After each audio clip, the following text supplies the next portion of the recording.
So I first of all want to thank everybody for attending and for taking time out of busy schedules to join us here on the school board and in particular the finance subcommittee to talk about the upcoming budget.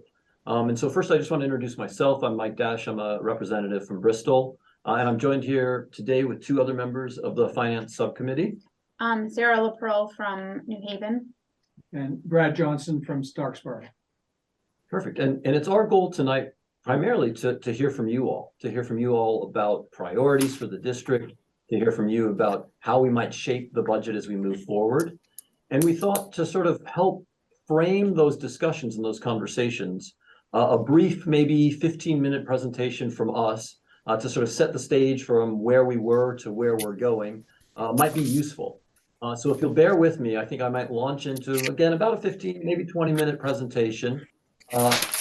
Let's maybe, if we can, hold questions till the end, just so I can kind of give the big top level. And then at that point, the rest of the evening is really all about your thoughts and your comments. So we can incorporate that at this early stage of the budget process so that those might get reflected actually in the budget that we vote on down the road. Any questions before I jump into a presentation here? Okay, wonderful. So I'm going to do that. If you give me a moment to figure out Zoom and share my screen.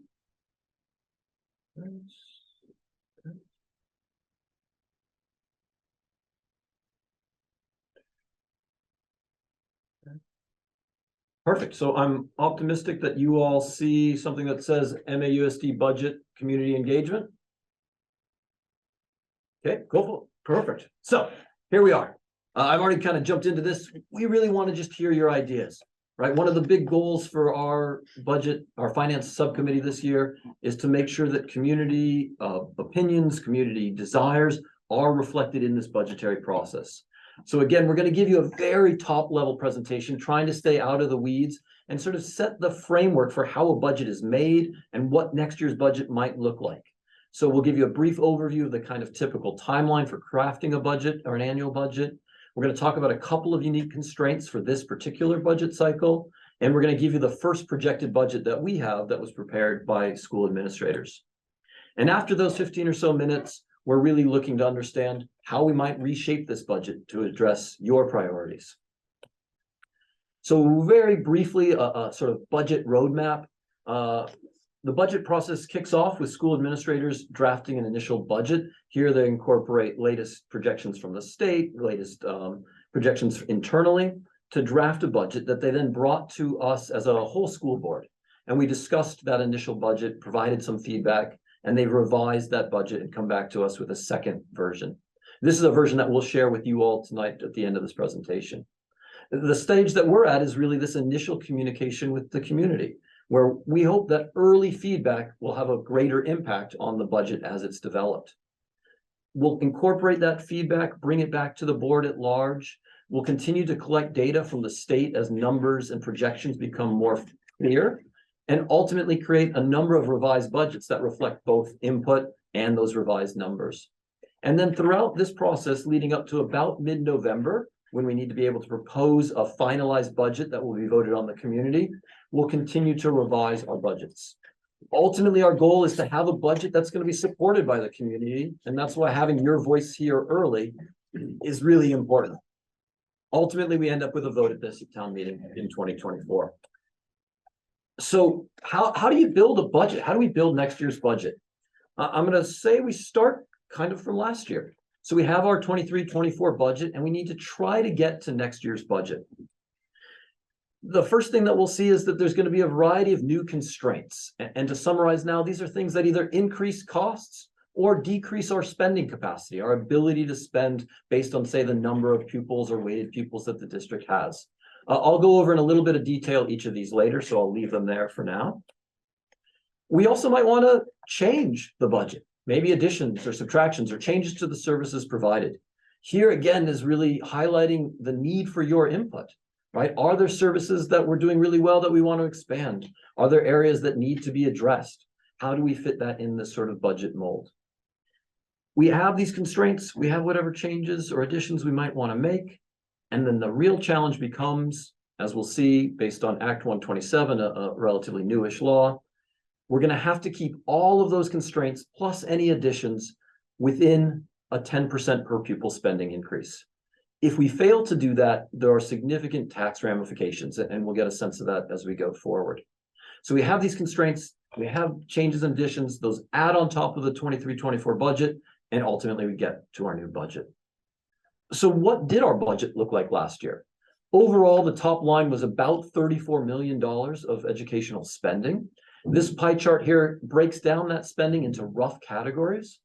My goal here is just to highlight that a vast majority of the spending is on direct support for students, be that instructional programming, special ed, support for instruction. Something like about 60% of that total budget comes from just those three slices. You get about 15%, a little less perhaps, on facilities and operations and maintenance. And so very quickly, you can see 70-75% of the budget is already eaten up by the people who do the work, the people who interact with our students, and the buildings and the maintenance of those. This gives some constraints in terms of where we might be able to reallocate funds, but also gives us an idea of where priorities might be. This budget didn't materialize from nothing, right? It's the process of many, many iterations of budgets. And I just want to point out a couple of key features of the 2023-2024 budget. In part, it's informed by the Levinson model, right? A study of how we might be able to reduce costs as a whole while maintaining services or perhaps even expanding them. So some of this changes might reflect some cost-effective mindset while still maintaining appropriate class size guidelines. So minimum and maximum class size guidelines. That budget also reflects previous community input and desires, right? For example, the no vote on consolidation has significant ramifications for the budget that we have. And now we build budgets based on that community feedback. The third sort of unique or unique-ish pillar of the 2023 budget that I want to point out is that budget reflected a new normal. Right, with Lincoln's exit, there was a big effect on budget preparation. And so as we go into 24-25, some of that change is a little bit clearer, and we can incorporate our projections a little bit more clearly that build into the next year's budget. Perfect. So we start, as I suggested, with this bottom line of about $34 million. But then trouble, if you will, comes. How do we get from that to 24-25? There are some constraints that we have to address. Again, these might increase costs or decrease spending capacity. So if you'll bear with me for a couple more minutes, I'm going to briefly outline 4 of the sort of major constraints that bring us from 23-24 to next year's budget. The first is the Act 127, the so-called weighting study. This is a Vermont law that was signed in 2022. And the goal, which I think is a very noble goal and a meaningful goal, was to help provide districts with more resources when there's a greater need. That is to say, there's a recognition that students have different needs. Some students, based on those needs, might have increased expenditures or costs associated, and that the weighting of those pupils should reflect the needs of those students. So, for example, now students have different weights based on grade level or income or English as a second language or the population density in which they live in or school size. And the real take home for this for us is that if we have fewer weighted students, which is the end result of Act 127 for MAUSD, that decreases the spending capacity that we have as a district.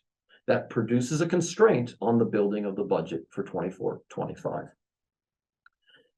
There is a little silver lining, I suppose, which is to say that in addition to changing the weighting, the legislator tried to ease in some of the consequences by putting in a bit of tax mitigation. And what this basically amounts to is, if our per pupil spending doesn't increase by more than 10% per year, education taxes for the district won't exceed 5% increases. In other words, they're mitigating some of the increased expenses in terms of their impact on our taxes. However, as soon as we go over that 10% per pupil spending threshold, we run the risk of having to bear the entire cost, which could have substantial tax increases. I'll give a very brief glimpse of that as we move forward. This is all just to say that Act 127 has reduced our total weighted pupils at MAUSD, reducing spending capacity, and also setting up sort of a boundary condition or a border where we cannot exceed that 10% per pupil spending without bearing some pretty significant tax increases. The second major constraint that I want us to be aware of is the expiration of federal relief funds that were tied to COVID relief, these so-called ESSER funds. These are going to expire at the end of the current budget. These funds over the past, I believe, 4-ish years have been used to support one-time expenses for infrastructure improvements, but they've also been used for more ongoing costs, such as expanding staffing, particularly in the social emotional learning and student support domains, and for maintaining or purchasing software licenses, yearly licenses that we use as educational tools within the district. I just want to point out that in the budget that we'll present, which is sort of the draft budget from the administration, they have been able to roll over those expanded staffing positions. So in other words, maintain the supports for social emotional learning that we as a community and as a district deemed important in last year's budget. Those will be included in the budget that's presented today. The key distinction is they're no longer funded by ESSER. They're no longer funded externally. We'll have to bear the brunt of that. They'll have to be part of the budget. So as a take home for this, as these funds expire, to maintain educational licensing that's already in place and this enhanced support for social emotional learning and student support, we're going to have to roll those costs into the new budget that weren't present in last year's budget. The third is a little bit more direct. There's inflation, there's annual increases in salary that are contractually negotiated, there's increases in healthcare costs, and these are significant. So the state is projecting a 15.9% increase in healthcare costs, which amounts to about a $640,000 increase for the budget. Likewise, we across all positions are expecting about a $760,000 increase in salary that again has been contractually negotiated and must be included as we move forward into the budget. So the short of this is there's going to be costs that need to be added or included in the 24-25 budget that weren't present last year. And these are two of the large drivers of those increases in costs. The fourth factor is maybe one that many of you have seen in the past, but I just want to bring this up again in the context of the 24-25 budget, right? Over certainly the past 7 years as depicted on this slide, there's been a long-term decline in enrollments. This is about 80 students in Mount Abe, looking at that over the past 7 years. Again, a potential silver lining is that there's some stabilization, at least from last year to this year, at the level of the elementary school. But even with some of that stabilization, based on how Act 127 weights the various students, the long-term consequence, or even the short-term from 23-24 to next year's budget, is that we will see a decrease in weighted enrollments. So we're going to see a reduced spending capacity by virtue of having less weighted students that reflect the change in enrollments across the district. High school students in particular. This is exactly, thanks. So this is primarily driven by the loss of high school or the reduction in high school students, which are weighted at a higher level than elementary school students. So even though the elementary schools are maintaining or maybe even increasing year over year, those are being offset and offset more so by the reduction at Mount Abe. Yeah, thanks. So we want to build our 24-25 budget. We started with our 23-24 budget. And now you can see that there are some pretty significant increases in costs, coupled with a reduction in spending capacity, making it harder for us to fund overall the district. I don't want to forget, though, that the purpose of this meeting, and realistically the purpose of crafting any budget, is to figure out how do we best allocate resources to meet the ends that we want to see in our district. So while we know we have our initial budget and we know we have these constraints, it's just as important to keep in mind, what are the changes that we might make, additions, subtractions, to support the desires that we as a community might have. All of that, just to reiterate, and now that we've seen it in the context of Act 127, has to occur, unless we're willing to accept very large tax increases, with a less than 10% per pupil spending increase. So where does that get us for 24-25? We started about that 34 million. We see these factors that increase per pupil spending, and then we have to come up with a number. So the administration has given us a draft budget that we've briefly reviewed as part of the whole school board. I'm happy to share that with you today. Just to orient you to the slide in front of you, the first column, the FY24 pre-Act 127, is our budget from last year using the previous weighting structure. The next column, the post-Act 127, is taking those exact same numbers. So you can see the first 3 rows are unchanged. That's the money that we actually spent and the revenue that we brought in. Those are unchanged. It's still the same budget. But what is changed is we've reweighted the pupils based on Act 127. And the important point of including this information is it gets us to that number 15,512.82. That is our per pupil spending for 23-24 using the Act 127 weighting. In other words, that's our baseline per pupil spending, the thing that we don't really want to spend more than 10% more of to next year to make sure we don't run into those tax consequences. So FY25 is now the projected budget, a draft budget. And you can see that even with the constraints and even with ensuring that we maintain the same staffing to support social and emotional learning and student supports as we had, that projected budget gets us to right about 10%. And honestly, close enough given that there's uncertainty with many of these neurons.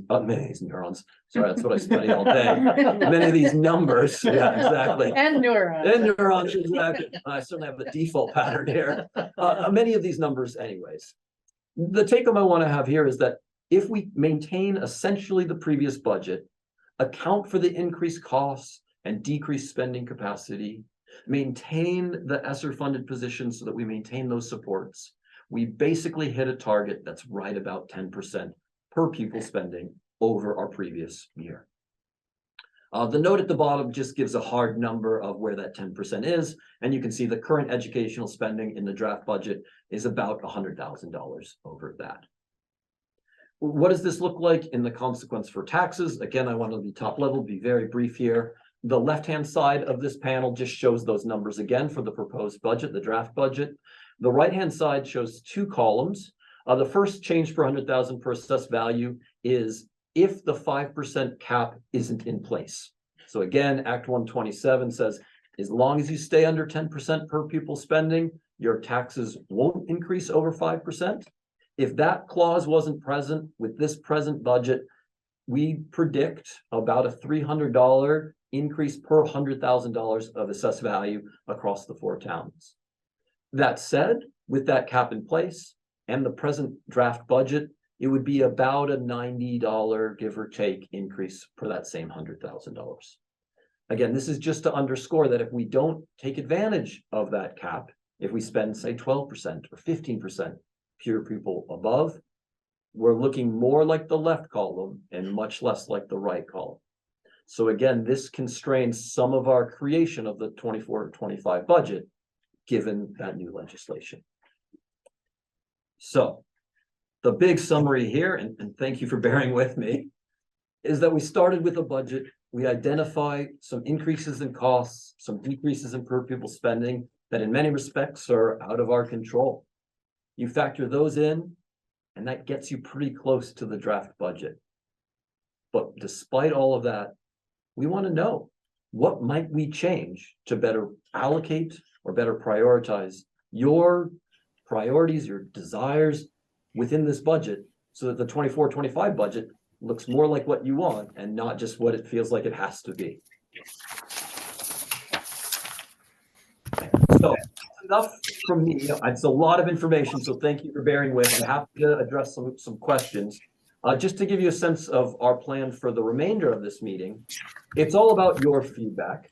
There are a number of ways in which we're going to be looking for feedback.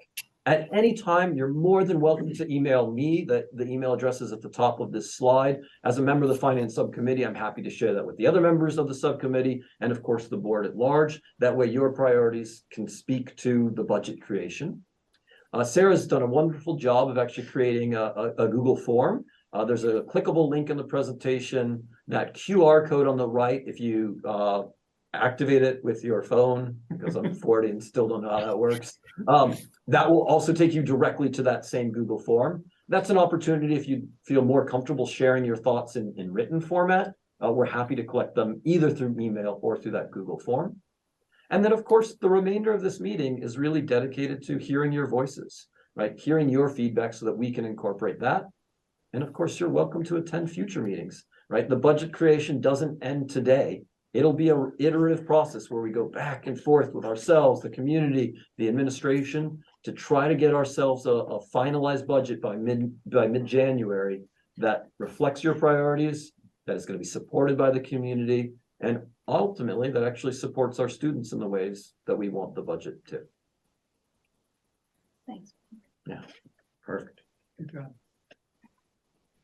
So I'm trying to get a sense now. We've got most of our attendees are on Zoom, which is somewhat challenging, but I'm just trying to get, we have how many here? 1, 2, 14.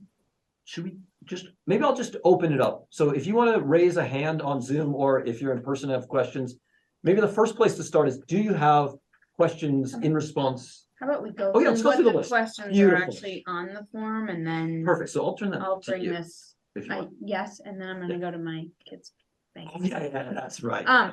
So just to say what the questions are that are on the form, and then I'll pass them around. What information do you still need about the budget process? What information do you still need about the budget? What suggestions do you have about this process? What feedback would you like to give about the specific 24-25 budget? And just listing your priorities, such as instructional support for students, social emotional learning, facilities, etc., and any suggestions for how the budget could be amended to support those priorities. So that's what we are primarily at this point looking for feedback on, but I feel like you could fit specific feedback probably into one of these questions, I think. Perfect. So Cool. Thanks, Sarah. I'll be right back. Okay. So Herb, it looks like your hand is raised, so we're happy to hear your thoughts. Well, great, and thanks to you, Mike, and the committee for taking this opportunity to hear from community members about the budget, relatively in advance of, at the early stages anyway of budget development. Nancy, I've been working with Nancy Cornell.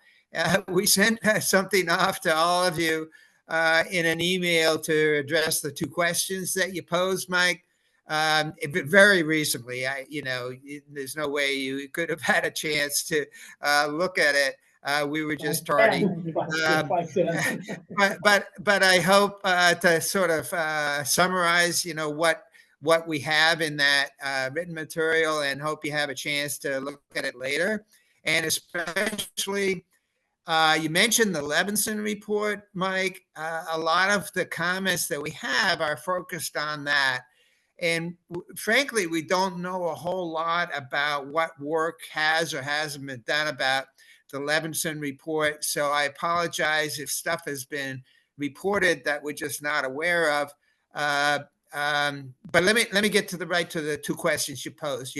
You had, so what are your priorities? And the priorities that we listed in our letter, frankly, are what I gather are the administration, the district's priorities. In the ends monitoring report in October, and frankly, in the monitoring reports in years past, and frankly, these are not new problems. There's a significant gap in achievement between low-income students and the student population as a whole. That's got to be a number 1 priority. It's just, and the other priority, I think, is, and it's reflected, I think, in the data reported in the ends monitoring report, is that students tend, in an academic sense, in an academic achievement sense, they tend to fall off the cliff once they hit middle school and high school. There's complex reasons for that, I'm sure. I mean, there are. I mean, without question. But those 2 issues, the gap between low-income students and the general student population, and what happens to students once they get to middle school and high school are just, they go to the core of what this district needs to focus on. And so I think those need to be the priorities. So how do you do that? You know, I guess that's part of the next question that you posed is, so what the heck you do? You know, this has been a long-standing problem. And you can't do it without, you know, really looking at what you need to do. And you're talking about all these constraints, Mike, and they're absolutely true. You have a tremendous number of restraints on the budget that I can imagine. You know, I can imagine people would say, well, this is how we're going to address the gap between, you know, the low income and the regular population. But hey, we don't have the money for that. Well, you have a tremendous opportunity, I feel, and Nancy feels, in the Levinson report recommendation. They identified a host of recommendations for saving significant amounts of money. Maybe some of those have been picked up. You say that that budget has been informed by it. I'd love to hear how, you know, the budget reflects the Levinson report. There's just a lot. There's a lot of money involved here. Three of the suggestions, you know, sister schools, middle management issues, intervention, you know, they were projected to save $1.7 million. That's a lot of money. And that's in 2021 dollars, you know, because that's when the report was issued. So it's got to be worth more than that now.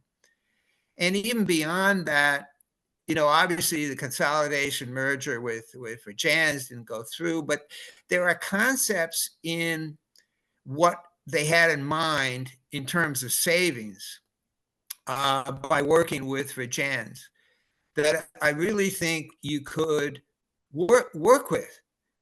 And I think Virginia's would be thrilled to save a bit of money. They have the same budget constraints as you folks have.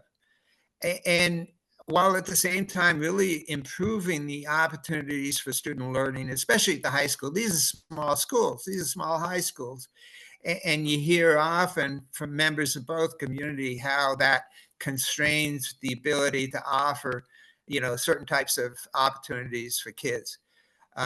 So these are real opportunities in terms of, let's see, we're not suggesting this is simple, but we really would like to know what's the status of the work. I mean, I know there was a working group formed, but beyond that, people really don't know, you know, what's been happening. So it'd be really nice to know the status of implementation of that Levinson report. As you say, Mike, or as you, I think, implied, it'd be nice to know what in this year's budget reflects the Levinson report recommendations and cost savings. And just general, you know, how can you continue this work? Maybe it's a multi-year project, right? But it's been over 2 years since the report was issued. I hope we're not in, you know, if not a whole lot has been implemented now, Mike, I hope that we're not in the same position next year. And so I'm hoping that the board and the finance committee can, you know, do a little prodding, a little pushing to try to get some of these suggestions fully considered and vetted and perhaps used, you know, to help finances and to help students. So Nancy has also participated. I've talked too long, haven't I, Nancy?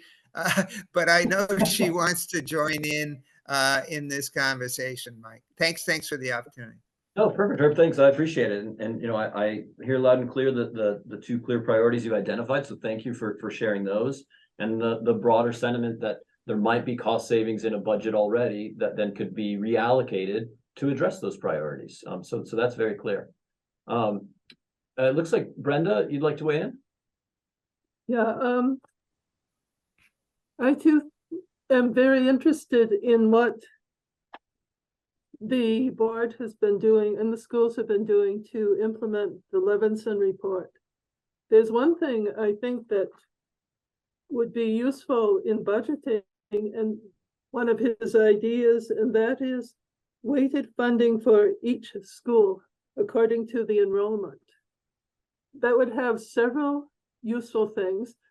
One is that the school principal could buy in, which is another thing that Nate Levinson was interested in, buy into the whole process and make recommendations for the specific schools. It would also make it easier if it was in the town report that way, as long as it was clear how each school got its money. But make it easier for the members of each town to read the report. Seeing everything aggregated into one huge lump doesn't tell us much. And it would also make it easier for them to see their school, which is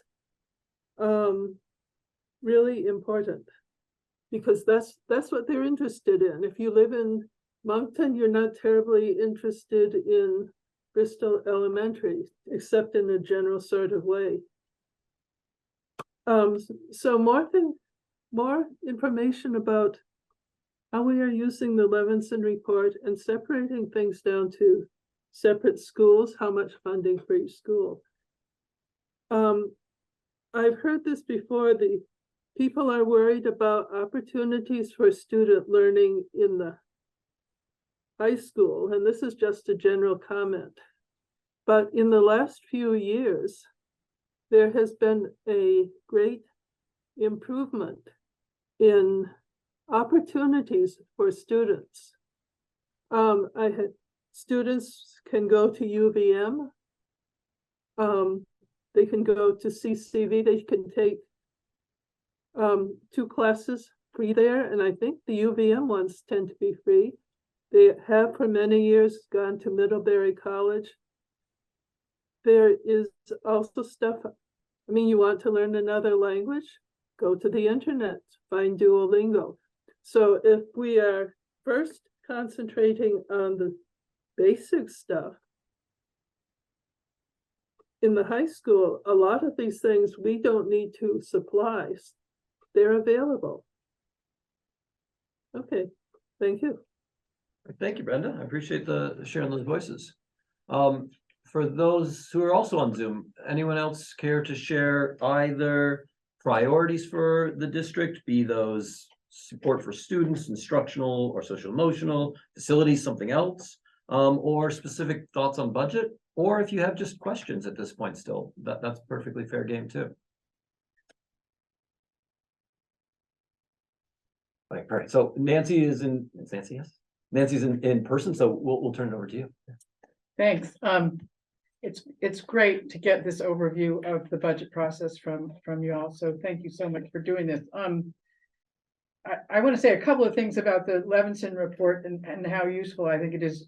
First of all, the process that it was used to create it was involved a lot of people, a lot of stakeholders and different groups of stakeholders. So it was, I mean, none of us agree with all of the possibilities that are laid out in that report, but the process that Nate used to create them and the detailed analysis he did of our finances in working with Floyd and Patrick on that part has really informed his work. So his recommendations aren't just coming from nowhere. They're coming from a pretty deep understanding of where our district has been at financially, and a very deep understanding too of the constraints that we are facing. So there's a lot of value in this, partly because of the process of how it was created.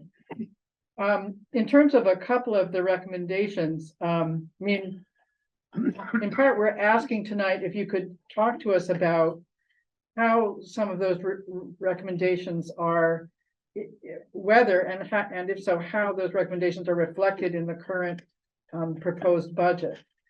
And so that's one of our questions, but I also want to say that, related to that is, we're very curious. One of the things Nate was suggesting is that within, some bounds created by the district, that principals should have much more authority to define the budgets of their individual schools. And we're very curious about the degree to which principals have been involved so far in creating the FY25 budget, and what are the plans for their involvement for this budget that you're working on, but also in the future, because I really do think that their involvement is absolutely key. And also, just to echo what Brenda was saying, one of the recommendations that Nate made had to do with how the budget is portrayed, how it's structured and how it's portrayed publicly. And part of that recommendation, one of the things he was saying was, you've got a lot of staff that are assigned in the budget to the supervisory, to the school district. But really their time is devoted in different ways to the different schools, and that it's important, it would be important to portray the budget probably both ways, as a big conglomerate, the way we're used to seeing it recently, but also a school by superintendent's office, so we can see what the staffing looks like and what the budgeting looks like by those pieces, by those organizations, really. Yeah, perfect. Let me just jump in real quick and then. Yes. Which is to say that we've been working with Floyd to actually see both visualizations. Great. One that fits that model, and then the previous version, the sort of standard version. And so those conversations are active both in the finance committee and within the school administrators in terms of how to better reflect and present those pieces of information to the community. So And Yeah. I'll add to that, that there's differing comparisons. You have the financials and then you have the peoples, right? So if you're comparing the numbers, the dollars, and you have a staff that's younger than a staff that's more experienced, the dollar cost is significantly more over here for a relatively sane heads in the building comparison. And that's a piece that, in addition to the two financial comparisons, that's another piece that Patrick has been working to show staffing in the buildings from a comparison standpoint, which I think gets to a large part of what you were saying as well. It's not just the money. Right. You know, it's probably less about the money, more about heads in the classrooms or heads in the buildings. Talent in the building.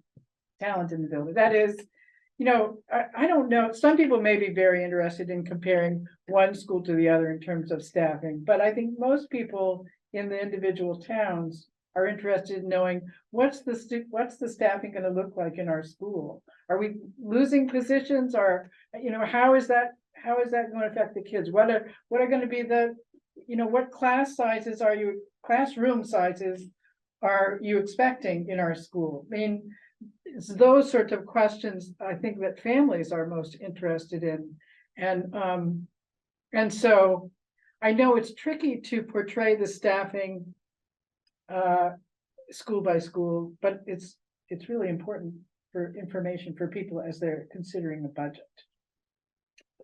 So I mean, I think there's much more, but I think whatever you could tell us about how the work with the Levinson, it sounds like you've been diving into the Levinson report in more ways than we would necessarily know, but we'd like to know, and we'd also like to know how you're thinking about that, those recommendations going forward in future budgets. yeah, I think this is really useful feedback, right? And you know, especially in that sort of loose diagram that I showed of budget constraints and then changes, right? If this is a place where you can make subtractions in terms of costs so that you can make additions elsewhere, it makes a lot of sense. So I'm sure we will continue to examine that in our role as the finance committee and beyond to think about its role in the budget. So I mean, in our dreams, when we go over, and I sort of just revisited the Levinson report recently, I hadn't looked at it in a long time. But as I look at his projections about what some of the cost savings would be in our dreams, you might be able to not only save taxpayers some money, but you might be able to do some reallocation to restore some programs that we've lost. I mean, I would say in particular, I would think we would have a great interest in restoring the Pathways program here at Mount Abraham, because it was a program that really engaged a whole variety of different kinds of kids in pursuing, in getting graduation credit, and pursuing things that they were particularly interested in. And when I was working for the district, I would say that I can think of only two things that got the district more positive press from our communities, from community members. One was always making sure there was a tent up outside at graduation. And the other one was the Pathways program. Perfect, thank you. Wonderful. I'll open up those same open-ended questions again to Zoom for our many attendees. If you want to weigh in with priorities for the district, questions about the budget, we're all ears. That is our intense desire is to hear your thoughts, so that we can bring them back to the deliberations within the committee and within the board as a whole.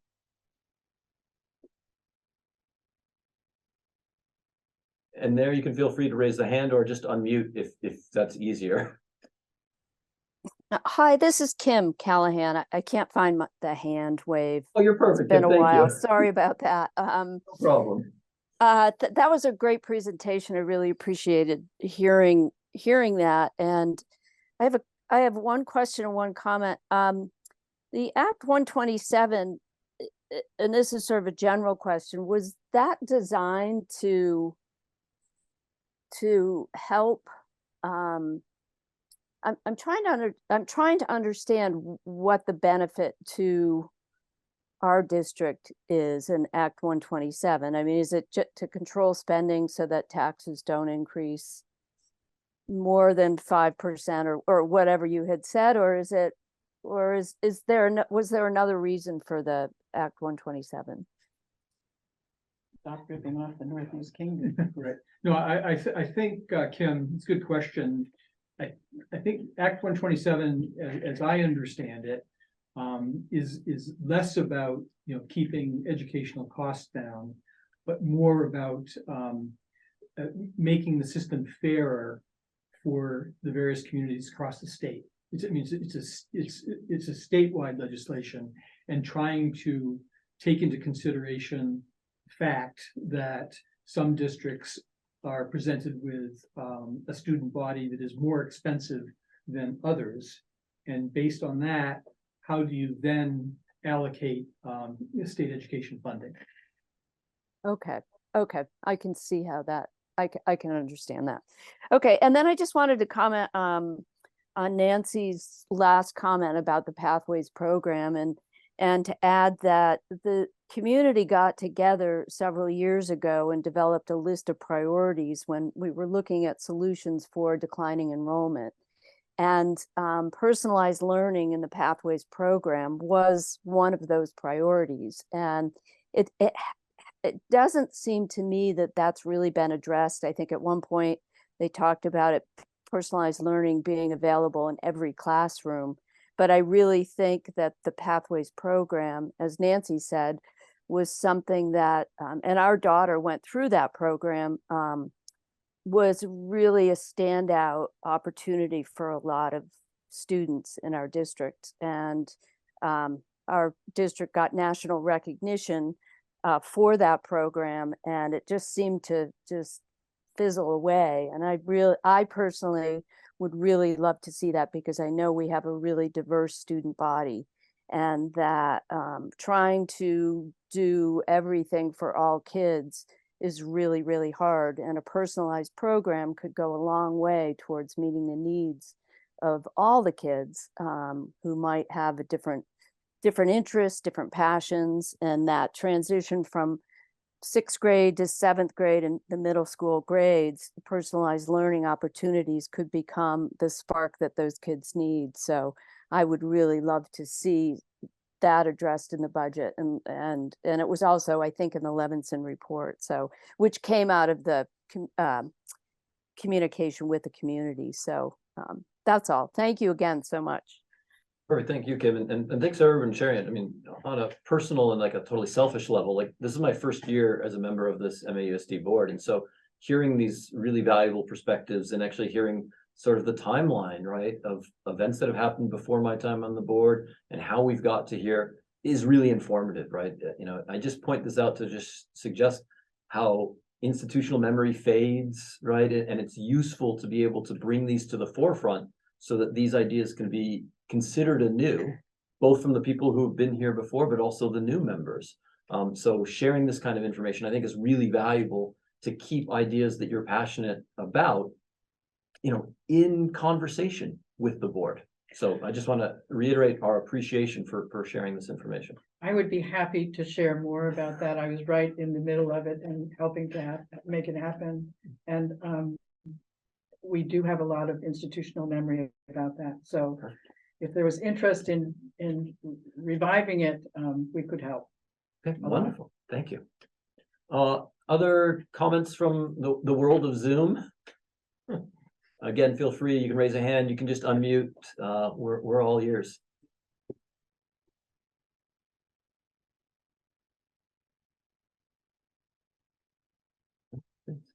I was wondering if maybe Beth would be able to explain a little bit. I know we do have some independent, I'm not familiar with pathways, so I don't know exactly what it looks like, but we have an independent learning, I mean, there's these 3 different levels of independent learning opportunities, and then like a guided learning opportunity and a work learning opportunity, perhaps. Beth, do you, I know all MAUSD students have access to that. So one of the programs is very much drafted and designed by a teacher, and it's choice, right? So you choose your pathway. So that's why it's making me think that it may have some similarities to it. And then one is much more independent and one is a work-based program. And those are pretty, I'm pretty sure it's accessible to any student. You need to reach out to. So I'm not sure how that is different from the Pathways program. I would love to have a conversation with you about how it's different. And I would like to learn more about what you're doing now, but I know that what you're doing now is quite different from the way we had set it up. So that's interesting, and something that we could explore maybe in one of the committees, figure out where that might live. Yeah. And the Nate Levinson report, I don't have it in front of me right now, the work on it, but there has been a lot of work done around the bounded autonomy. And so they have actually went through and worked with Nate and other members of the administration, such as principals, to kind of set up a system and process for making decisions together. So there, and I think probably someone else might be able to speak to this better. I don't have the list in front of me right now, but it was a list of steps for when tough decisions come up, like perhaps implementing some of the ideas from the report. How can we have some ensure equity and consistency of opportunity across all of the schools, and where might the flexibility be, and what process might we use to have those tough conversations and make tough decisions together collaboratively.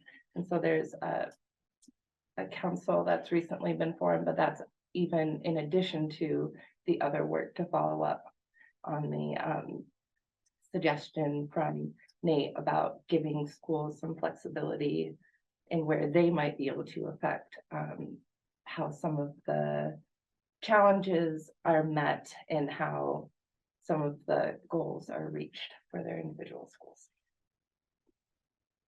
Yeah, I think if I could just follow up on what Liz just said, I think that the Levinson recommendations are, you know, and Nate would tell this would say this to us, is a multi-year sort of undertaking. And I think that what has been done, as Liz just pointed out, is some work on some of maybe more softer recommendations, like the bounded autonomy, like the cost-effective mindset, the intra-district and inter-school collaboration.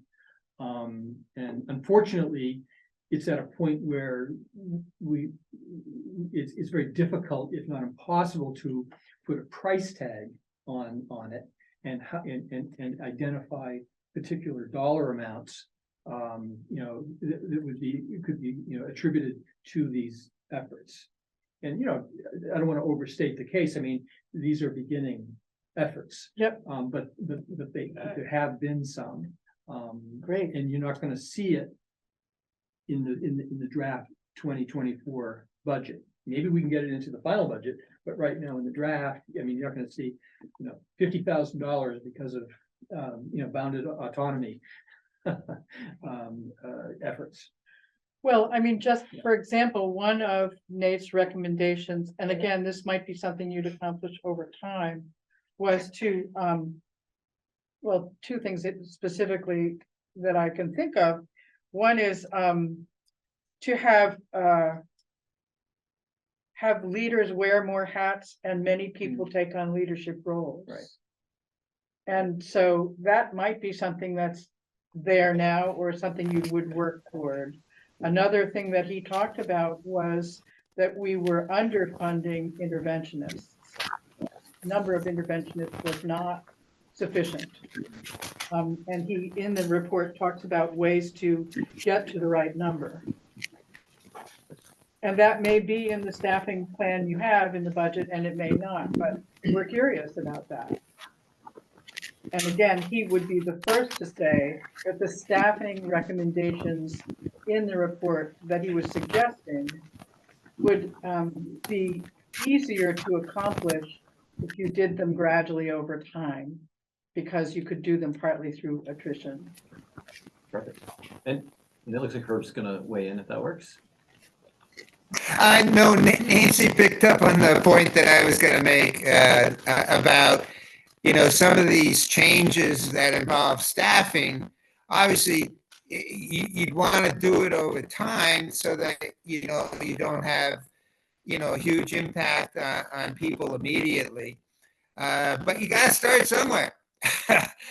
So if you're looking to consolidate middle management and having people wear more than one hat, you got to decide to do that, and then how you implement it might be over time. But you got to make a decision that you want to pursue that. And the sooner you do that, the sooner you're going to realize some savings. I'm sorry about it. I'm hoping I don't want to monopolize things here. Oh, it's perfect. We appreciate the input. Okay. I'll open the floor again to our guests on Zoom. I do have a question not related to the Levinson report. Sure, wonderful. In Starksboro, we're working on a reappraisal, and it's not done yet, but it's supposed to be done this spring. Will that new CLA have an effect on the tax rate in our town for the FY25 budget? Great question, and that's a tax department question, not a finance person here. It would be relative to the same number, right? If the CLA that we received in the December 15th letter puts Starksboro at an even lower number, then that would impact taxes in Starksboro higher. We're projecting. So probably it won't be red. You have to have the number in December for it to.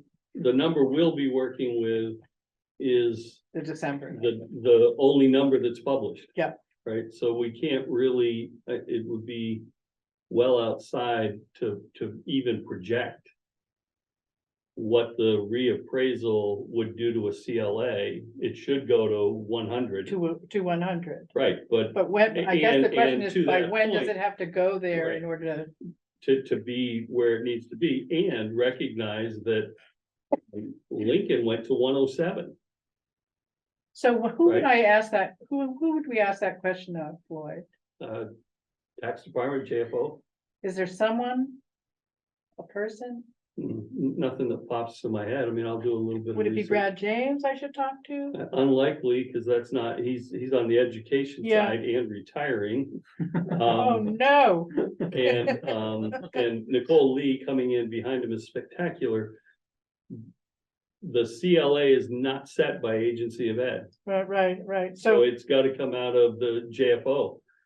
Tax so department. if you can think of a name, I might try. Sure. I hate to call the general number.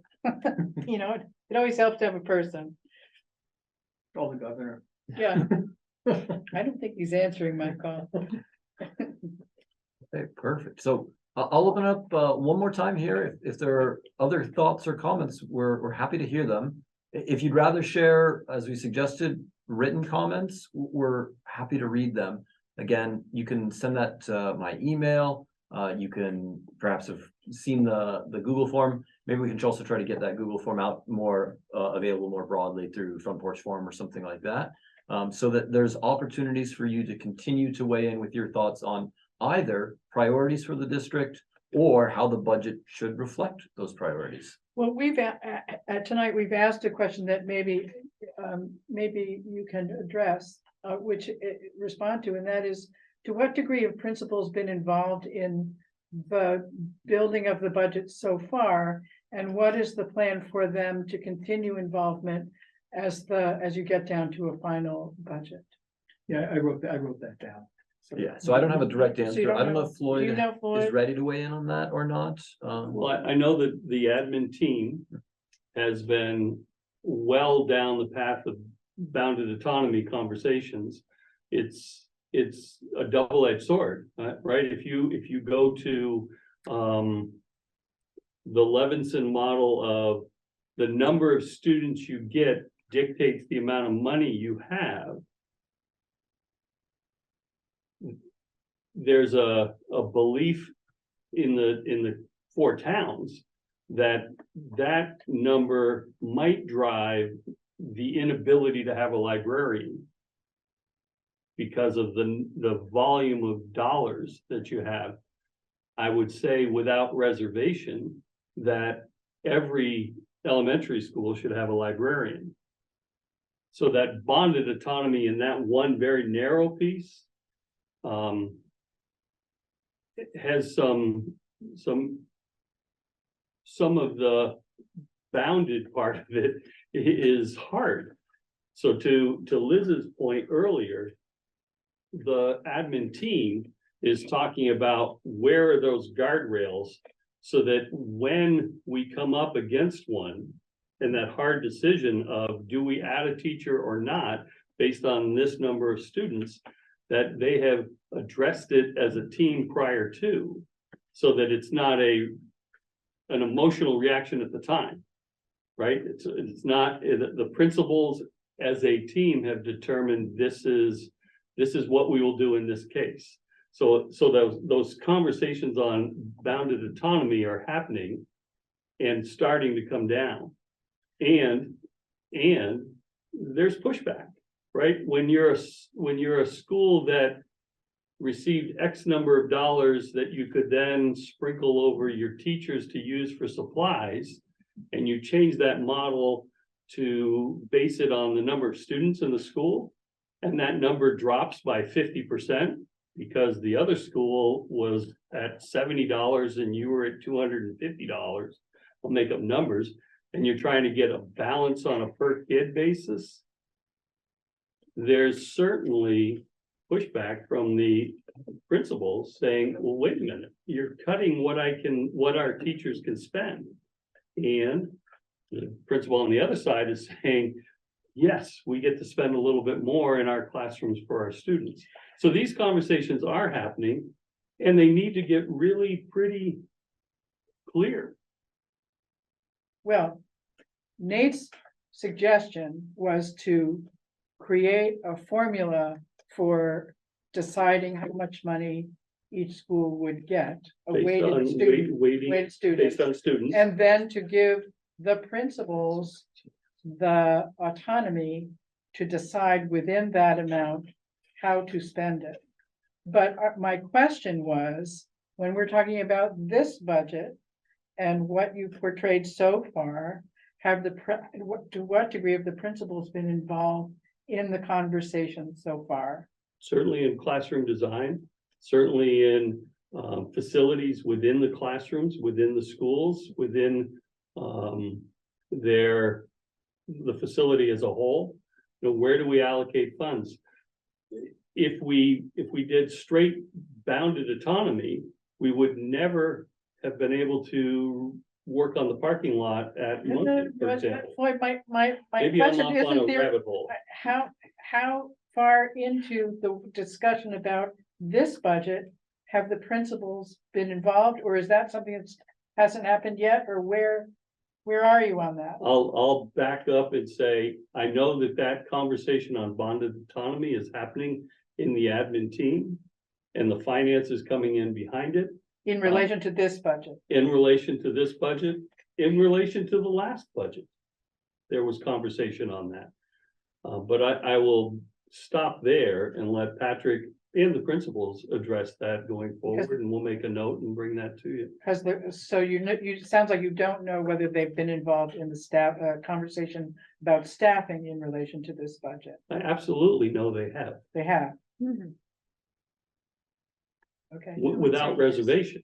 I would say they absolutely have been involved in that conversation. Okay. And will continue to be, I imagine. I can't imagine them not. I can, but I'm glad now I don't. And just in regards to those, the class sizes and those kinds of conversations, we definitely saw, from the presentation at the last board meeting, school by school projections of class sizes across different grade levels. You did, That would all be within the recommendations the from that guidelines for the district. community sure. district. So with the budget that was presented, that was supporting class sizes that met within that minimum and maximum benchmark. Yeah. For what it's worth. Okay, Closer to the minimum side. Yeah, closer to the minimum in almost all cases, which was nice. Yeah. And I think that was presented at the last open school board meeting. So I'm sure there's a recording of that too, but we probably. have is that, information. was that a slide deck that's public that we could get hold of? That was presented in Yeah. open session, so it should have been shared and should be part of the recording, I imagine. Yep, I actually sent that. Okay. I sent that. Oh, also maybe it's something. Okay, and it's on the agenda, and I'm Oh. finishing the minutes tonight, Great. Okay, cool. So that'll be on the but minutes it's as on well. the agenda. Okay. So you Okay. sent it to me? I sent it to her. oh, okay. Wonderful. So I did get one question in the chat about where the Levinson report is hosted. So we're working to figure out if we have a, I can type it in and I'm pulling it up. okay, perfect. So we're working on that and we can get back to you on that.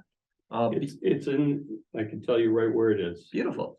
It is in the, let me get my breadcrumbs back. It is in the Google Drive in the, oh gosh, So is it on the website? it's on the website.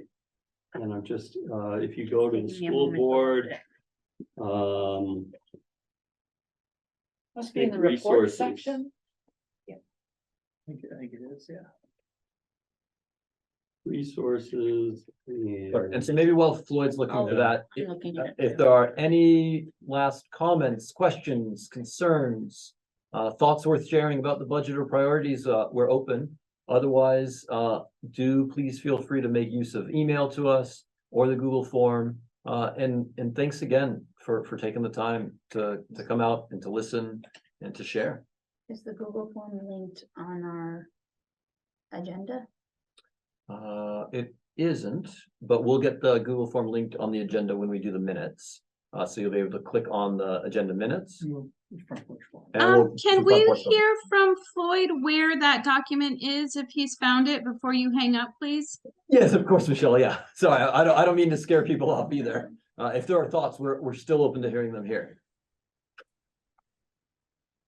So if you go to the MAUSD.org school board. Excuse me. Resources, no, sorry, MAUSD facilities planning resources and FAQs. It is the top item in that page. So school board, MAUSD facilities. And it's a great read. It is a great read. I'm not kidding. Michelle, did that work for you? We can send it also. It doesn't work for me because I tried it. Ooh, thank you, Brenda. That's good to know. There's a summary there, but I couldn't find how you get to the detailed report. So on the summary of report, where you click on that, if you go above that, a couple of lines will be the link to the entire report. Final report by New Solutions K-12. Are you seeing it? I ran into trouble with that, but I'll try it again. I'm just having really slow. It doesn't say Levinson, it's New Solutions K through 12. So right. some That's people might right. be looking for the Oh, I wrong know thing. that, yeah. Evaluation of options to address declining enrollment while improving and expanding services for students. Final report. Is that the whole report? That Or should the get you summary? the whole report, yes. With Like I said- appendices too. Like I said, I tried it and it didn't seem to. But I'll try again. So what I might do here is I just threw my email address into the chat. So if you're continuing to look for this or having trouble pulling up the Levinson, maybe feel free to send an email to that account and I'll send a direct copy of it to you. And then we'll also look to the website to make sure that it is available more broadly to the public in an accessible manner. But we'll make sure that everybody gets a chance for that. And I suppose with that, I'm open to last thoughts or questions, but otherwise I'm gonna go have some dinner. Because we do that from time to time. Motion to adjourn. Yeah, we probably do need a motion to adjourn, So so. moved. there's a Can you motion. hold on Oh, just a yes, of second? course. Someone texted me with a question. Maybe it's gonna come in or not. That's not.